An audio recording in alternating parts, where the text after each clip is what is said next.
Hello, everyone, and welcome back to Shelf Life. This is Simran, and this is my podcast, Shelf Life, where we talk about books, their philosophies, and most importantly, our personal relationship with the book. And we are back with another episode. Thank you so much for all the love that you showed us for our last one, and the feedback, as usual, was really, really great. And I had asked you all a question about how, what are those things, those peculiarities about your family, and those things that are very, very particular to your family and that have been passed down through generations. And some of you were kind enough to send in replies, and one of them that I want to be pointing out today, the one that I really, really appreciated and really loved, was by Sarita Pandey, who's someone who listens to all of our episodes actually, and who is just the most amazing person ever. And she pointed out a really cool thing. She said that for her family, frugality, like for mine, is also a huge thing, and a lot of people, a lot of the members in her family also follow that, which was pretty cool. I think, which kind of made me think that maybe it's just an Indian thing, that most Indian families are probably frugal by nature, but I don't know, we'll think about that later. And there was another very interesting thing that she pointed out, that for her family, prayer was a very huge part of their lives, and it was a huge part that it played a very important role, not just in cohesion and bringing the whole family together, but it was something that you imparted to the next generation, and something that you kept moving forward from one generation to the other. And I think that was really, really cool. I mean, especially now when we live in a world where we don't really meet a lot of people who pray or who meditate or have faith in that sense. I mean, there of course are a lot of people, but the growing population probably doesn't really understand that, and it's really fun to see that families, you are still bound to your families through faith, through prayer, and it's something that is inculcated in all of us at such a young age, and that's really cool. So thank you so much for that feedback, and I hope that a lot of y'all who listen to the episode could think of little snippets about your own family and the stuff that you liked, stuff that you probably don't like. And if by any chance you missed last week's episode, then I want to tell you that we talked about Running in the Family, which is a family memoir. It's by Michael Ondaatje, and it's a brilliant book, and it was a really amazing book to go through. We discussed a lot of things, so you can always go check that out. Moving on, I'm really, really glad, and I wanted to do this announcement for a very long time, but finally we can do it. And the announcement is that we have reached 100 subscribers.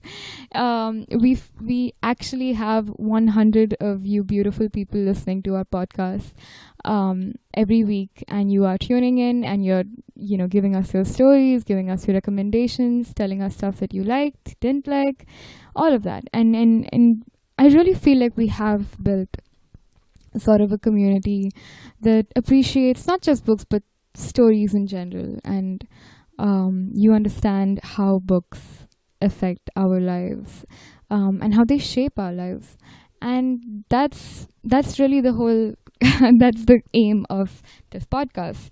That's why I wanted to start it. That's what I wanted to do, and we're going to continue doing that. So thank you so much for subscribing. I hope that you continue with us on this journey, you have fun, and you tell more people to join. So that would be fun. And as promised, we had decided to do a giveaway. We had decided to do like a lucky draw giveaway, where we would pick 3 of our subscribers just randomly, and we would be giving them gifts, goodies, and we finally decided on the 3 winners. And again, this is not in any this is completely random. We have not selected anybody for any particular reason or anything, but this is completely random, and we really hope that you love what we send over. So the winners, if we can call them that, the winners are Adi, Sarita Pandey, and Nikhil Gadoria. Congratulations, guys. Thank you so much for listening, and thank you so much for tuning in every week. I'm absolutely, you guys are the ones who send in feedback a lot of the times, and I read through all of it.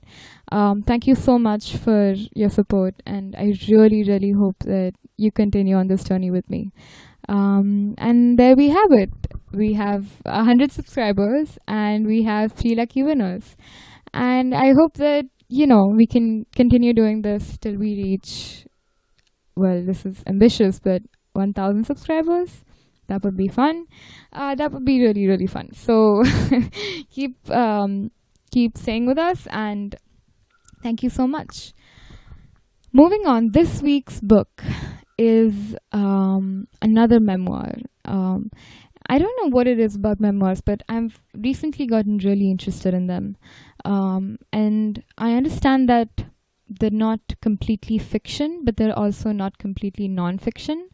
And I know that we haven't really taken up a non-fiction book on the podcast till now, but I think this comes pretty close. We're almost straying into that field, right? And Holding the Man is another book. It's a non-fiction memoir about a man who lived in Australia in the 1980s and his love story. And that's all the premise there is to that book, to be honest.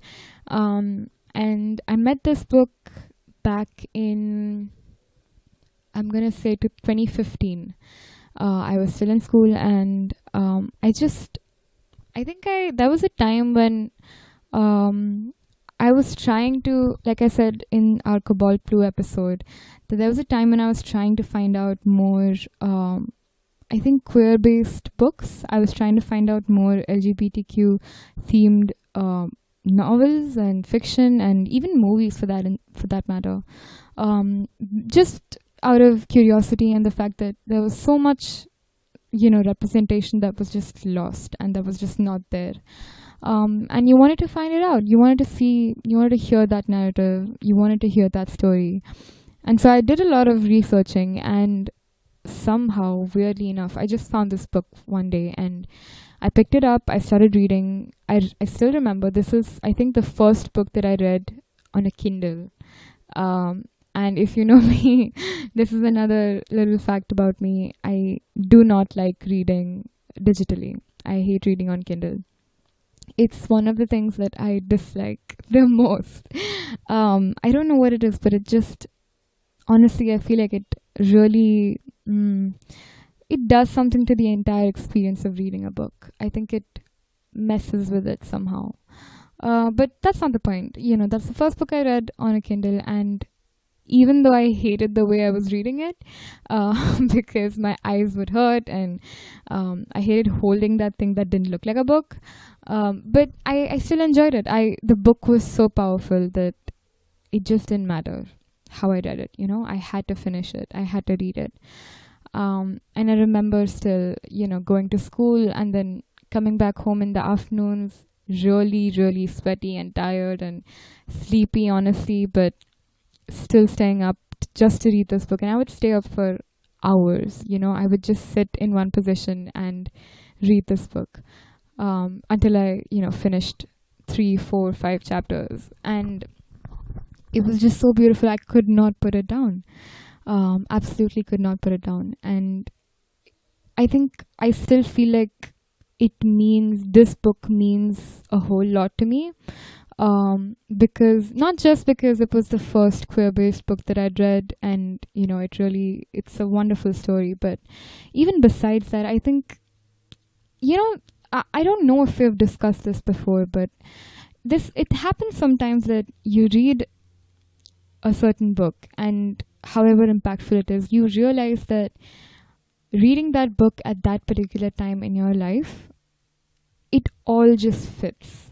It all makes sense. it's kind of like destiny. You know how you talk about meeting a person at that particular time in your life when you're in that space, and it could be the right time or the wrong time, that's up to you, but meeting that person right then meant something. And I think we as readers, we probably share that relationship with books as well. You meet certain books in your life at certain points in your life, and it just makes sense. It gives you a certain perspective into life that you probably didn't know before. It shows you a lot, it tells you a lot, it breathes life into you, sort of. And I think that's what this book did to me as well. It taught me more. It just felt like the right book at the right time, and it was the perfect book at the perfect time. And that feeling in itself means a lot to me. So if I have to like give a little bit of give a little more info into what the book is about and how it goes. Holding the Man is basically a memoir, like I said, by Timothy Conigrave. He was a playwright, he was a writer, he was an actor who lived in the 80s in Australia. He was an Australian, he lived in the 80s, and the book is essentially about his love story and his life, specifically about his love story with his partner John Callio, whom he met in school at an all-boys Catholic school. He went to a Jesuit school, and he met him there, and they met them when they were very, very young, probably 14, 15, and they had a relationship that lasted 15 years with a lot of ups and downs, a lot of heartbreak, a lot of pain, loss, a lot of fun. And eventually, I'm not ruining anything for you, but eventually they do contract HIV, and they have AIDS, and it's also their journey with the disease and what happens to them, the whole process of grieving for each other, grieving for who they once were, and what life is like now with the disease. So it's a very beautiful story, and I urge you to read it because I think it's been said before about the book, and it's not a new thing, but it's so honest. It's someone's life, so you would expect that it has to be honest. But I think the amount of honesty that exists in this book and with this story and the way it's been told, I really don't think I've read something like that before, and it will move you. And it's so funny because today I was looking at a few articles about the book. I was trying to read up on it a little bit. And I read this really cool review where it had this one quote that I absolutely loved. And I think it just sums up everything I feel about nonfiction. It said, the reviewer said that I rarely read nonfiction books because if something bad happens, I know it happened in real life. And it sits with me for days, like a tumor. And I feel like it's so accurate because I think that is kind of the reason why a lot of people absolutely do not like nonfiction, and I am one of them. It's because the idea that this is actually true, and if, this book is probably just evidence that bad things happen, and really bad things happen, and really outrageous things happen, and someone will write a book about it. And that idea just sometimes it can haunt you for sure. But nonfiction books have their own magic. They have their own something in it. So I think you really should. I don't think you should be completely biased, and you should check out nonfiction. There is some cool nonfiction out there, definitely. And I will say that with time, I have softened my approach, softened my stance on nonfiction.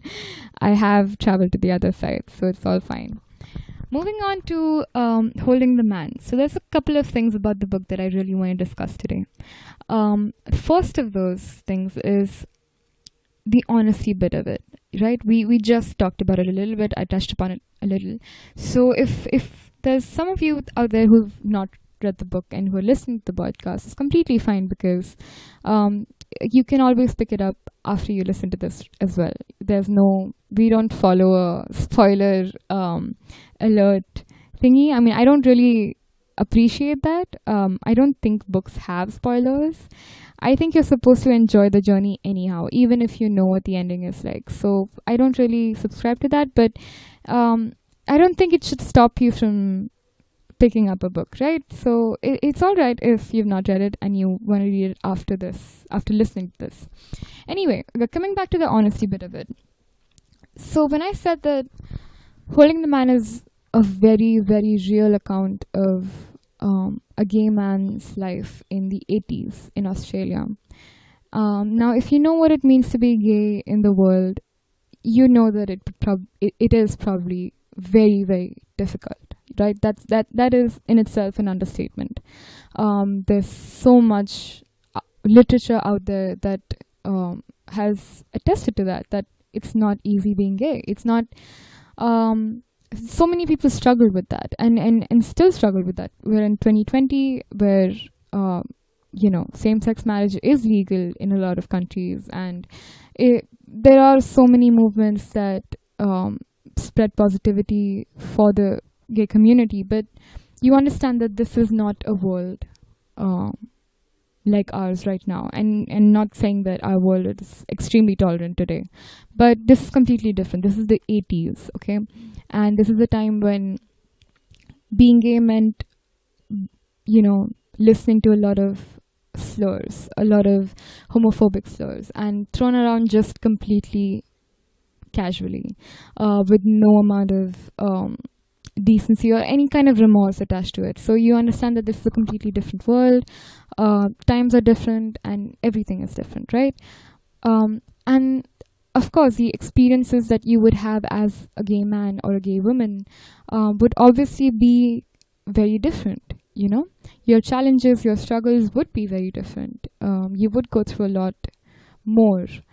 And even how that sexuality of yours, how it conflicts with your identity as an individual, even that is very interesting to see. And that's what Holding the Man does. It's not just a book about a gay man, is what I like to think, and what I keep telling people. It's not just a book about a gay man.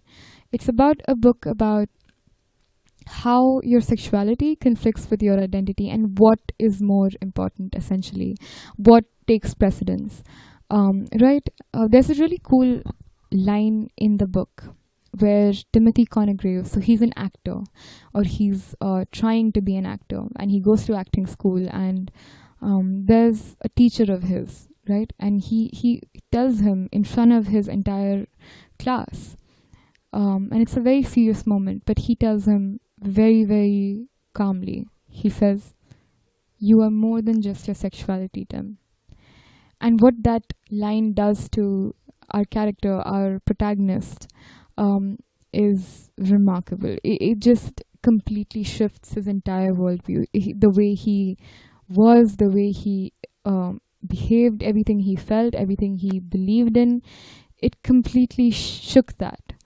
Not saying that he changed his views, not saying that he changed his beliefs, but it shook him. It did something to him, and that in itself is remarkable. And he talks about that, he writes about that in the book. And that's what I wanted to talk about, that Timothy Conigrave wrote a lot about his struggles, his confusion, the pain that he went through because of his sexuality and the fact that it was repressed, it was continuously subjugated. He wrote a lot about how difficult it was, but also how much pain he inflicted upon himself because of who he was.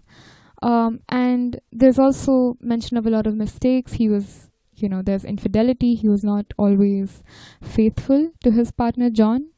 There was a lot of promiscuity in the book, and there's absolutely no remorse for it. And so there's a lot of brutal honesty. And that's what I wanted to ask, if there's any writers listening to this. That's what I wanted to ask you all, that how do you gauge what goes in and how much is okay? How do you gauge is there like an honesty meter? You know, how honest can you be when you're writing anything? And how much of it is okay? Is it necessary for writers to filter some things out so it sits well, perhaps, with the audience that they're probably writing for? You know, I'm sure that Timothy Conigrave would have thought about the fact that, you know, him writing about his promiscuous adventures would definitely, in fact, perpetuate the stereotype that all gay men are inherently promiscuous and have a lot of promiscuous activities. So, did he think about that? Did he think about filtering it out? I mean, he obviously didn't, because there's a lot of mention of it in the book. But do you think that plays on in the mind of a writer? And do you think that should play on? I mean, what I'm basically saying is there a moral responsibility for the artist, and should there be one? And there's so many debates that have, you know, happened about this. There's so much that people can, you know, go on and on about it. But yeah, it is a conversation that you must have, and it's one that I think you'll have forever. So there was that, you know, there's the fact that how do you gauge honesty, and how much of honesty in itself is okay to put in a book, in a piece of literature, or in anything, right? So that's one thing. And another thing, I mean, building on the whole promiscuity angle of it, because there is a lot of it in the book, okay? Not gonna deny it. So I probably wouldn't like recommend it to a very young audience, I guess. But yeah, moving on from that and building on that, there is also another angle of, ironically enough, and this is one of the things that makes the book so powerful, is that it talks a lot about religion. It talks a lot about theology as well. The fact that, you know, Timothy Conigrave and his partner, they met in an all-boys Jesuit school, in a completely Catholic school, and you know, the fact that what they were taught about homosexuality, and how they were introduced to it, and how they learned, you know, the society's perception of, you know, being gay and being different, and how that connected with religion, and how religion influenced that, Christianity influenced that. That comes into question, and just the effect that has on the individual.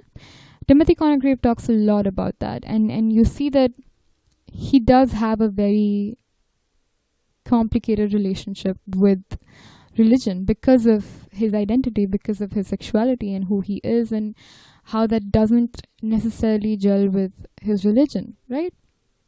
And you know, that I think that's something that, you know, it's timeless. I mean, that's a problem that everybody at some point of time who is religious or who is spiritual would probably have. I mean, I can tell you, I've definitely thought about it. I've not had the best or the easiest relationship with religion or theology, but this is something that definitely was a point of contention for me. How do you view sexuality, and why is sexuality so repressed within the boundaries of religion? And the whole notion of, you know, it all being impure, and it all being hidden, and just this air of like secrecy that surrounds it. I always had a problem with that, and which is why it was something that I always questioned, and I still do, but I'm definitely in a better place with it now. But I think it's something that everybody questions at some point of time in their lives, right?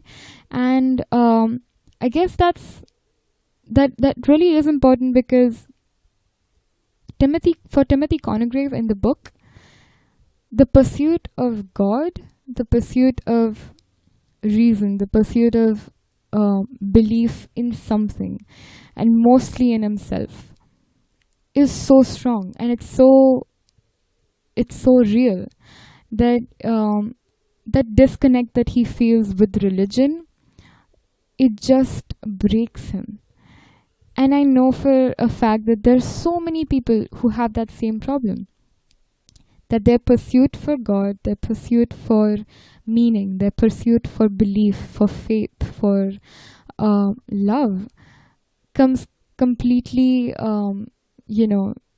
it's completely conflicts with their connection with religion, their understanding of religion, or what religion teaches them. And that disconnect, that contention, that conflict can cause so much internal damage and trauma. And I think, this is something that I will probably never understand, that I absolutely don't understand why societies and why religion, in fact, why why the society and the church don't work together to minimize that damage, to reduce that trauma. I genuinely, for the life of me, I will never understand that. I don't understand why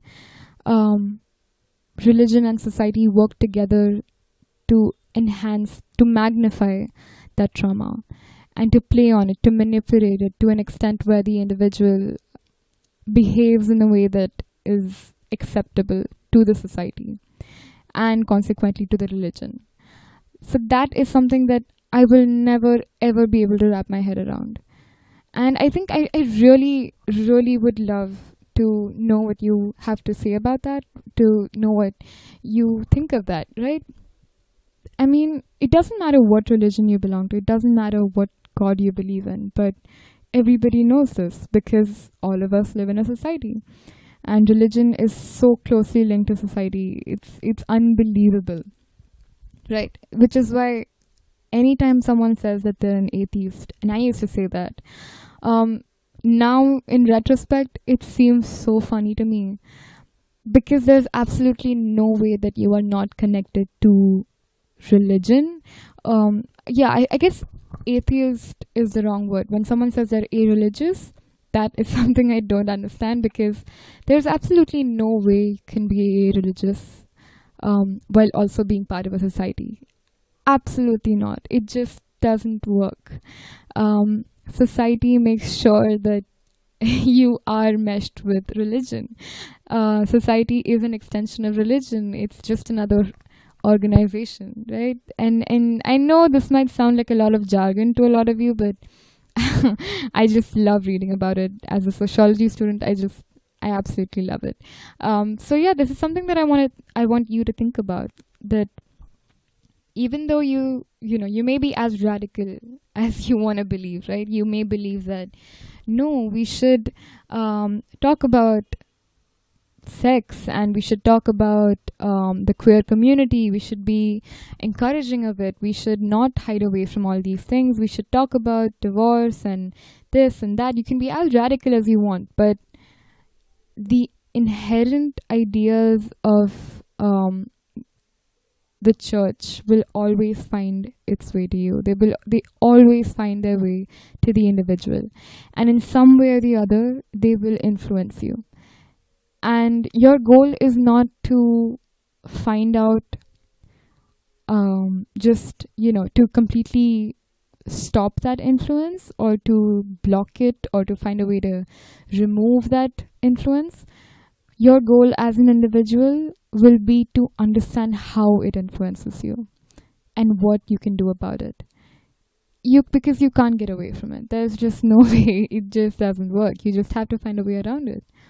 Right? And that's the goal, right? I mean, that's what Timothy Conigrave in the book does too. He attempts to find a way to, I would like to believe, that he tried to find a way to connect to God, but also have a healthy disconnect with religion that he needed. And he needed to have that disconnect to be able to be comfortable with who he was, and to be able to accept who he was and love the man that he wanted to love. He needed that disconnect, and sometimes you need it, and it's completely okay. And it's really wonderful the way that he talks about his upbringing, the way that he talks about how, it's so interesting because the book essentially is a high school love story, right? They're both in school. They're both young boys in school who fall in love, and that love story that just continues throughout the course of their lives.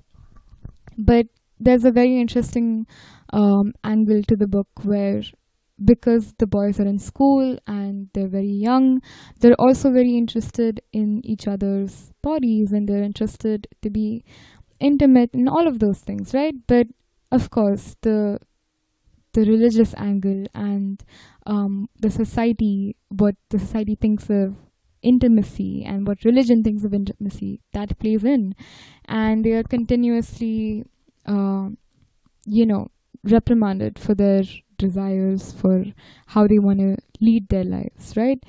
And I mean, I don't even have to talk about how that still continues today. It's not just a thing of the 80s. It still continues, especially if you live in, a country like India, where a lot of the population is still very conservative. It's very difficult to tell people and inform people that sex education is important, right? And children need to be told how it works and what it means, and let alone the fact that sex can be for pleasure. I mean, I don't think anyone's gonna understand that or teach that, but just the basics, at least, that is completely not there.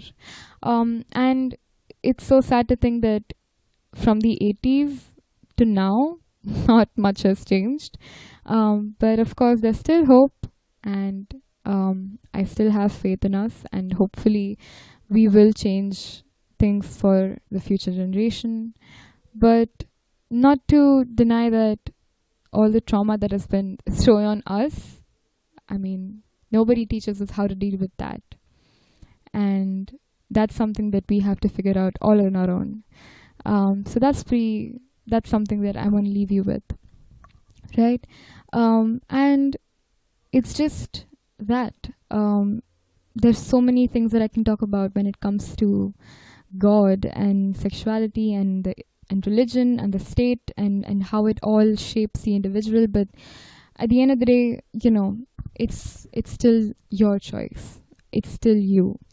And I don't think we give enough credit, or we give enough recognition to the fact that you still have a choice, no matter what.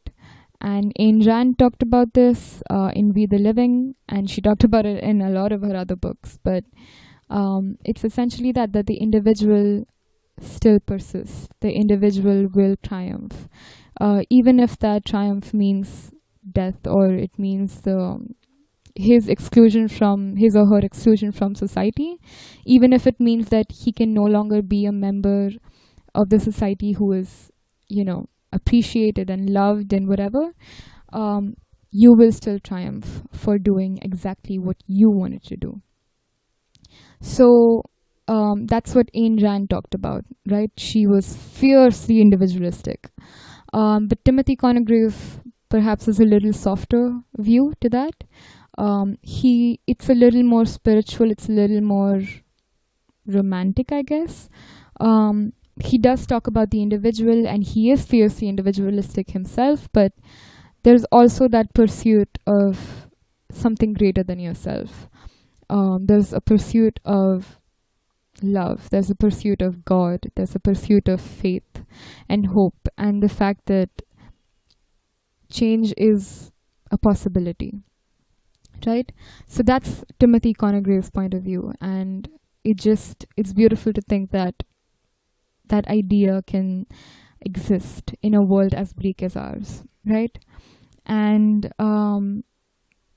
that's what I wanted to talk about, mainly about holding the man. And for me, it's a book that I still hold very close to my heart, and I still, time to time, I just go back and read it, because it does provide that sort of comfort to me. And I think a lot of my opinions on everything that I talked about, from God to sexuality to sex and ignorance and honesty, all of those things, I think a lot of it comes from this book and a lot of other books that I read around the same time. And yeah, I guess it's really interesting to see how that shapes you, right? How literature shapes you. There's religion, there's state, there's media, and then there's literature. There's music, there's poetry. So yeah, while we finish this episode off and I close up the conversation, I wrap up the conversation. I just wanted to talk about one last thing that we talked about a lot, right? We talked about God, we talked about sexuality, a lot of huge things, a lot of heavy discussions, a lot of heavy topics, right? But I want to leave you off with on a little lighter note. That Holding the Man is a heavy book. It's a book that deals with a lot of heavy subjects like AIDS and ignorance and homophobia. But it's also a love story. And it's also a high school love story. So for this episode, I want y'all to think about something that is a little more intimate. I want y'all to think about the first time you fell in love. What did it feel like? How old were you? And did you dream about everything that you wanted to do? Did you fantasize? Did you like that time? Did you not like that time? What happened when you were going through that time? How did you come out of it? What did you learn from it? Just the entire experience of falling in love for the first time. I want you to think about that this week. And hopefully you come back next week with some responses. And I would love to know how your stories went, and I could probably share mine too. So that would be fun, and we can talk about that. And I just want to say a quick congratulations again to our lucky winners. Thank you so much for tuning in, and thank you so much for listening. I hope you all had a great time. I thank you for the 100 subscribers. Thank you so much, and I will definitely see you next time. Thank you. I'm all alone in this